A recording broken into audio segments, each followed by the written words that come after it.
Hey everyone, this is Inga, and today I'll be sharing 10 kitchen tips that I've learned from doing my 24-hour cooking challenges. I've done a bunch of these so far in the past couple years, things from, cooking only one specific color for 24 hours or, pop culture things, or most recently I've done Korean foods and pancakes. Some of you may have seen Andrew's video a while back where he shared 10 kitchen tips from making Worth It, which I thought was super interesting and super helpful. So I weigh my pasta whenever I'm making it at home. To this day, I still weigh my pasta. I haven't gone back since, so I thought I would also come on here and share my personal kitchen tips with all of you. I'll be splitting it into two different categories.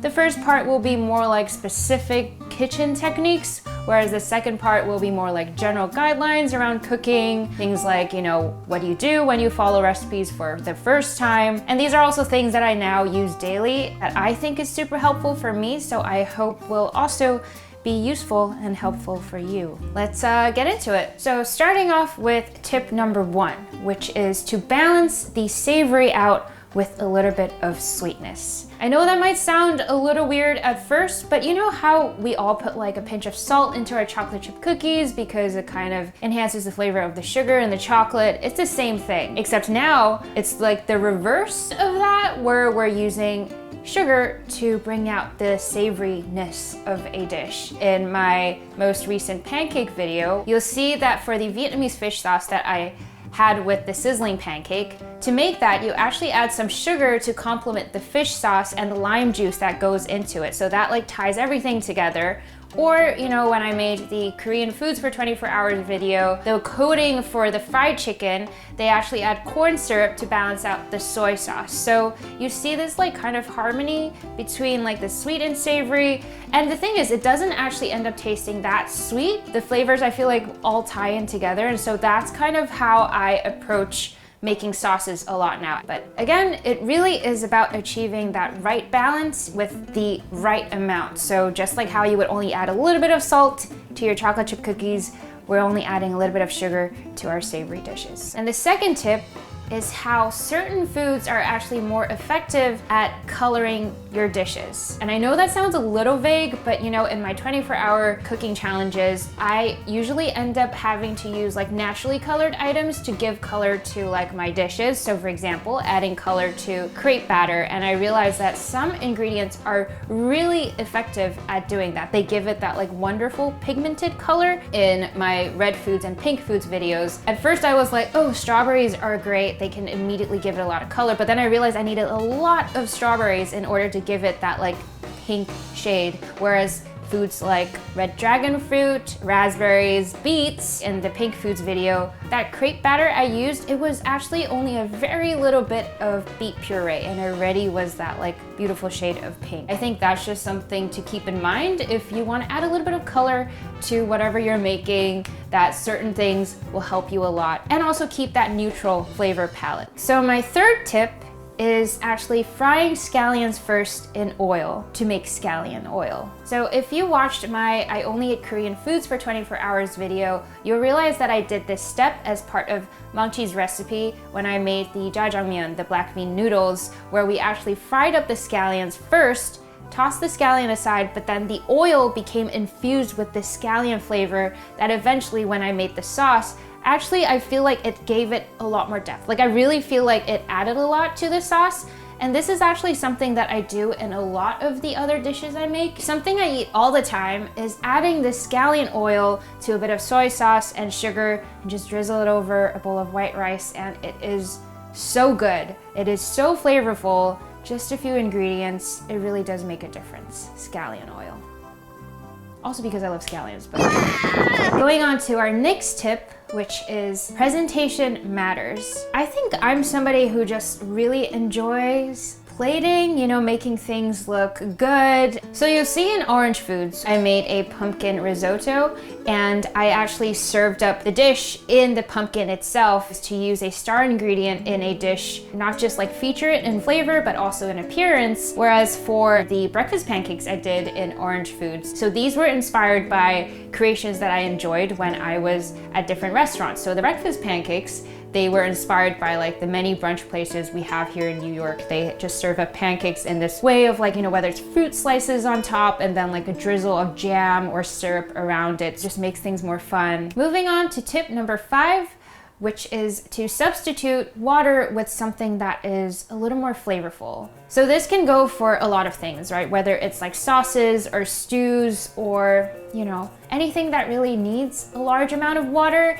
I added pumpkin bisque instead of water to the risotto, and the end result actually ended up so good. The rice ended up having so much flavor because I think it like just soaked up that like flavor from the pumpkin bisque, whether it's adding broth or wine. Another example would be when I made the beurre blanc sauce for my Studio Ghibli foods. This is something I do a lot. I think it's very simple to just swap out, you know, water for something else like that. I do it in my pasta sauces, I do it in my curry.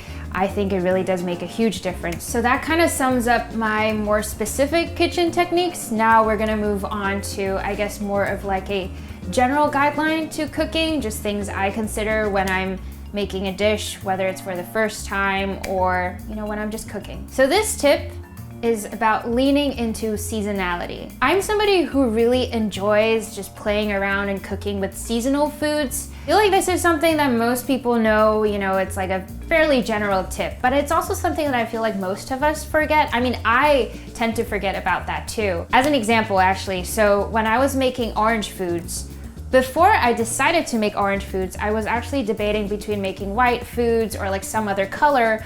But when I went to like the farmer's market and I went to the grocery store, I saw just like the sheer amount of produce that was orange because it was around the fall season, like October, November, when a lot of things like pumpkins, butternut squash, etc., they were in season, so there was a plentiful supply. And that's why I ended up pivoting to orange foods, because I just felt like this was the right time. I'd be able to showcase these things at their prime, at their peak. Everything was also just so good and cheap. I think that's the thing. When it's in season, it's usually cheaper, better quality, better dishes overall, because you're working with really great ingredients. Moving on to the next tip, which is to shop at multiple places for your groceries. So one of the things I do a lot in these color food challenges, right, is to find as many ingredients as I possibly can to make sure they fit, you know, under the category. And something that's helped me a lot in sourcing ingredients is actually just going to different places, not just the grocery store, right? Not just like your neighborhood grocery store, but also checking out like farmers markets, which is where I bought orange cauliflower for orange foods, going to specialty grocery stores, like when I went to this Italian grocery store to buy squid ink pasta, black Himalayan salt, and like black truffle sauce. And a lot of times too, I also shop at Asian grocery stores. I want to go to Chinatown to buy black fungus. Most notably too was when I went to this soy sauce specialty store in Tokyo just to buy their clear soy sauce. So I just think, you know, when you shop at multiple places, it really does give you a lot more variety. It's actually one of the reasons why I love doing these challenges so much, because I'm always finding out new things by going to these places. So these next 3 tips actually all have to do with following recipes, and the first of them is actually reserving more time than you need for cooking, especially if you're following a recipe. And it also alludes to how important it is to read the entire recipe before you actually start cooking, because that gives you a better estimate of how much time you'll need in total. So when I was making the pancakes for 24 hours video, almost all of the batters I made required a long resting time, from 1 hour to 2 hours.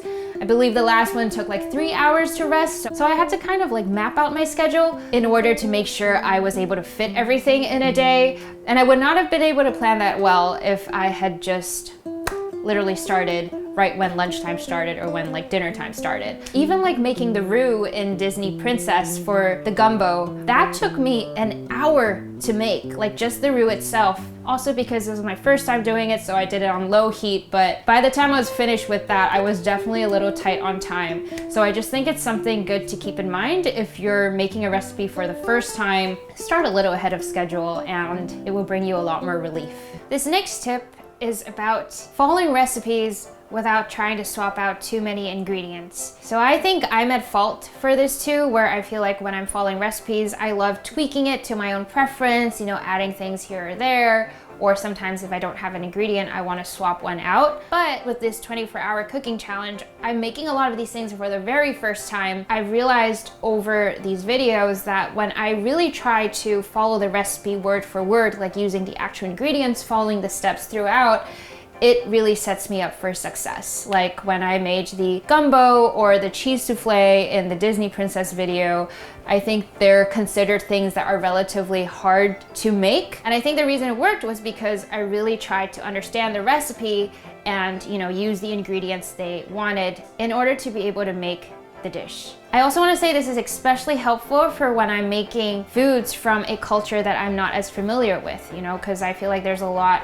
maybe within that realm that I don't understand and that I want to learn about. So I also feel like it's being respectful towards that culture of understanding it before even trying to tweak it a little bit. After you've done it the first time though, that helps you understand it a lot more, right? And so now when you're making it a second time, that's when you can swap out ingredients or again, tweak it to your preference. That's what I do, at least. And I feel like it's helped me a lot and I've learned a lot from making it the exact way the first time.